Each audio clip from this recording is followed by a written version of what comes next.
For this drill, Derek's gonna hold the pistol.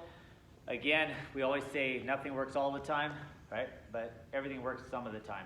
We want to distract her. Hopefully, if they didn't pull the trigger right away, which in this case, in this scenario, he hasn't, he's probably not trying to kill me, but he wants to hold me at bay, he wants to threaten me, but he's got a watchful eye on me. So if I'm over here and I'm lunging forward, there's a good chance he'll pull that trigger.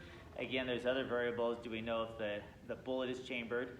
Do we know if he has it on safety? Does he know? Is he a newbie that just, hey, he's a thug that they give him a gun and he may have not checked it, he may not know how the weaponry works, he may have not recoiled it back or pulled it back, whether it's a revolver or automatic or semi-automatic. So we have a lot of unknown questions here. What we do know is we want to distract him. We don't want this pointing at me. So I got two options. Either I get out of line, but he's just going to turn that way, right? Or I wait till he kind of gets distracted, or I kind of look away. Hey, I'm sorry. Hopefully if he looks away, he'll also tend to move the hand just ever so slightly. It may be pointed to me, but it may be pointing to my arm versus my heart, right? Either way, the further I get away from that gun, the better. So in addition to him moving here, even if he moves a little bit, I don't want to just rush in here into the bullet. I'll come to the side, I'll grab it. Once I grab it, what I'm trying to do here is I'm trying to take my hands and wrap, his fingers already in the trigger well in this scenario. I'm wrapping it and holding it in that trigger well.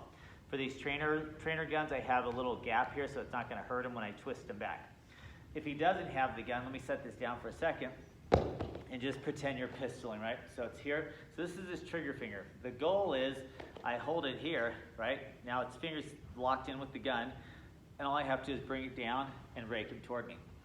So if you visualize that, here's the trigger. I just want to move to the side, grab it with both my hands. Both of my hands are stronger than his one index finger, and I wrench it back. There's the break. I guide it down. There's the pain, and he'll comply coming toward me as I sweep him on the floor.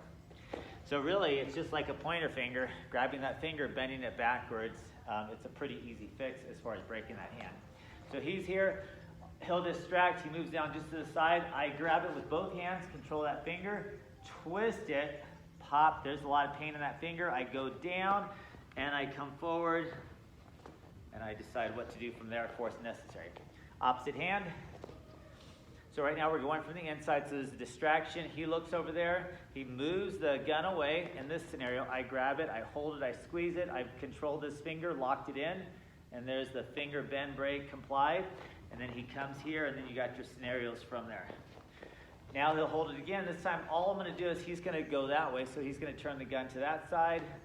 I come up, I grab, I break it, I do the same thing. He switches sides. So you want to practice going from the inside or going from the outside. He moves it that way. That dictates which side I should go to. Down. So you're holding it, and you're wrenching them down. Pull them into the knee if you need to, the legs. You'll break this finger out, so it'll be easy to take the gun away, and then you decide again what to do from there. Derek will do it to me. I'll hold it here. I get distracted, so he's going to go to the outside. He's going to wrench it backwards on the finger, and he's going to work me down. Same hand. I'm going to go this way, so he's going to go on the inside. Grabs it, twists the thumb all the way up first, and then break it up. So go up before you go out, because that's going to cause more pressure on the finger.